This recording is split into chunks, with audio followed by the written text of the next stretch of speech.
Thank you all for coming to my talk. So my name is Rawan. I'm a bioinformatician at the Children's Hospital of Philadelphia. So to give a little bit of background that majority of us here are probably familiar with, cancer is the leading cause of death worldwide. The traditional treatments within cancer are surgery, radiotherapy, and chemotherapy. And while they initially work for treatment, they do have a lot of side effects and survivor-late effects. And additionally, they don't work very well for relapse patients.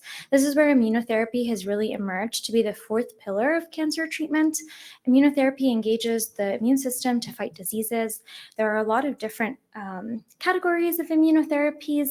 Some of the ones that have worked particularly well in cancer are antibody drug conjugates, ADCs, and CAR T-cell therapy.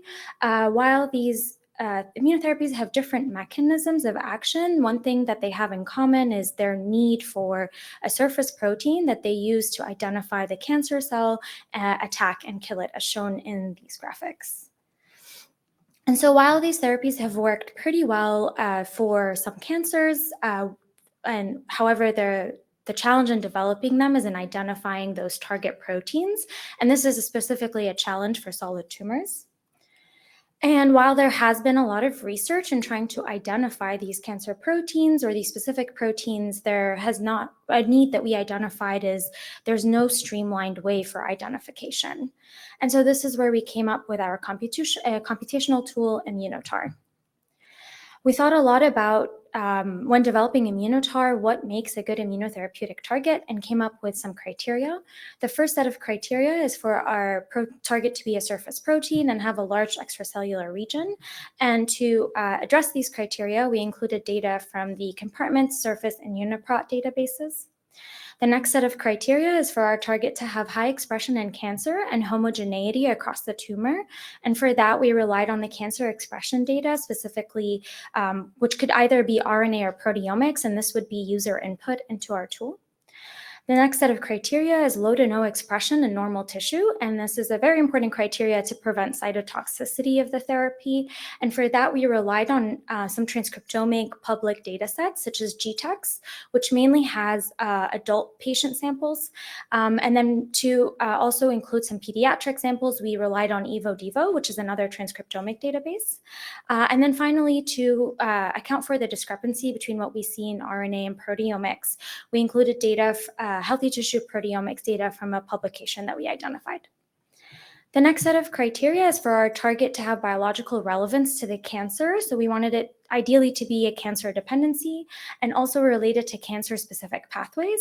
And so to do that, we included data from DepMap and from gene ontology.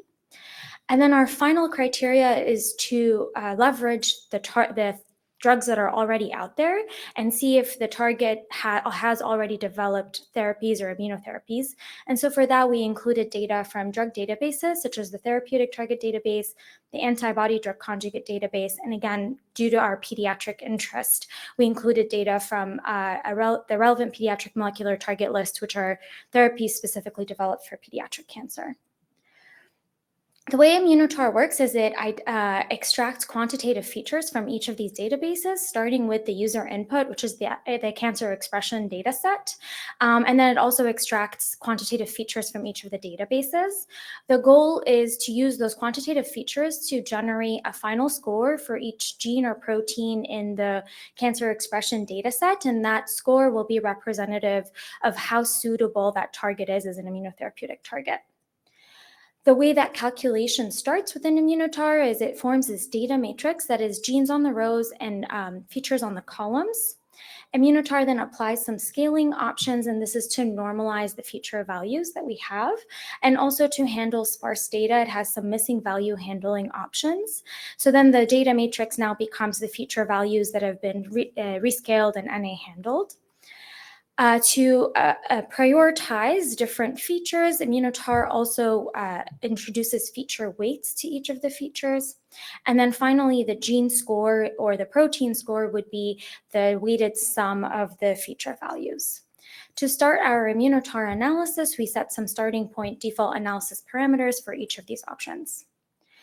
So we developed the algorithm. We wanted to see how good is our algorithm performing with the applied analysis parameter values. And to do that, we used mean average precision, or MAP score. The way MAP score works is it looks at known positive targets, which are defined as targets that are either in clinical trials or in the clinic for the cancer of interest, and looks at where they are ranked in our immunotar output. It calculates precision score, and then the average of that is the MAP score. The known positive targets can be extracted either through our drug databases, or can also be fed in to the input as an input by the user. So for the most part, the way we've defined our analysis parameters are pretty subjective. So we wanted to see if there's a more systematic way to assign better parameter values. And the way we did that is using optimization. So we curve and weight parameter values are really what influences the final gene score. And so we took the defaults that we applied some optimization methods, and then generated optimized weight and curve parameter values. The goal of our optimization is to rank those known positives in our data higher in the output. And so that would increase the MAP score of our algorithm. We optimized and validated immunotar in several steps, starting with using a pediatric multi-cancer proteomics dataset, where the goal for that was to generate optimized parameter values that we can release with immunotar. So so users who use immunotar have a default set of parameters that they can use. And then we validated that in 3 different cancer phenotypes, so Ewing sarcoma, multiple myeloma, and neuroblastoma datasets. Within some of the publications, specifically in Ewing and multiple myeloma, those publications had their own scoring algorithms that were more manual scoring in comparison to immunotar. So our goal was also to compare our immunotar output with what they saw in their outputs. To jump into a specific example, I chose the Ewing sarcoma example. We took data from that was within the publication that they generated surface proteomics data from PDX models. Out of the total, the 3,000 or some proteins, they subsetted to 218 surface proteins that they scored. And then they validated 2 top scoring proteins, CDH11 and ENPP1, as novel targets within Ewing.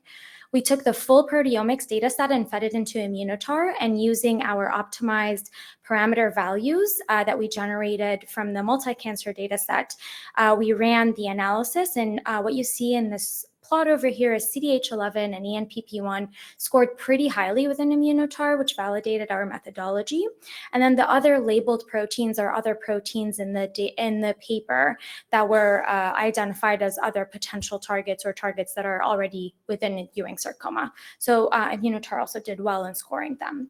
So overall, the take-home message was that immunotar was able to identify validated targets that were prioritized by other groups that used a less automated method, and that our optimization parameters, which we generated, did well in prioritizing targets that appropriately in a new data set. Immunotar is available on GitHub. Our paper is also in our bioRxiv and is being submitted shortly. At the end of my talk, I'd like to acknowledge my team who's really helped put this work together, and our funding methods. And thank you for listening. I'm ready for questions, or you can add me on LinkedIn and ask me questions there. Thank you. Thank you very much, Rawan. Very nice presentation. Do you have any question for Rawan? If not, I have one. Please.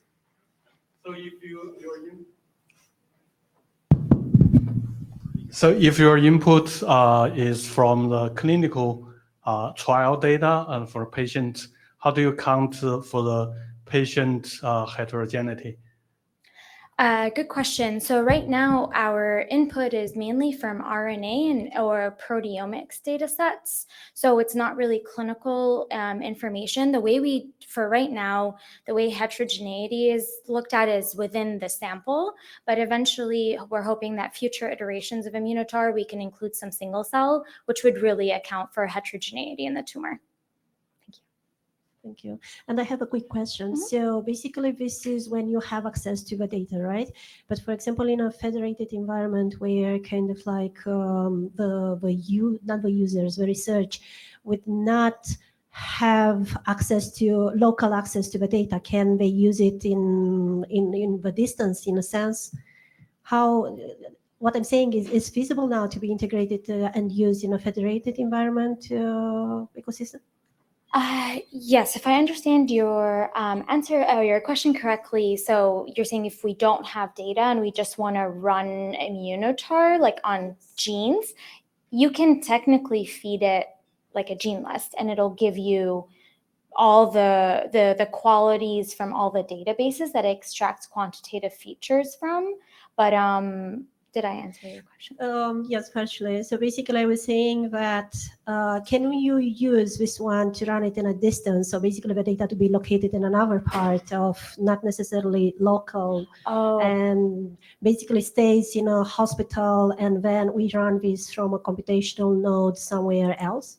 Not right now, but that's definitely something that we can work on developing.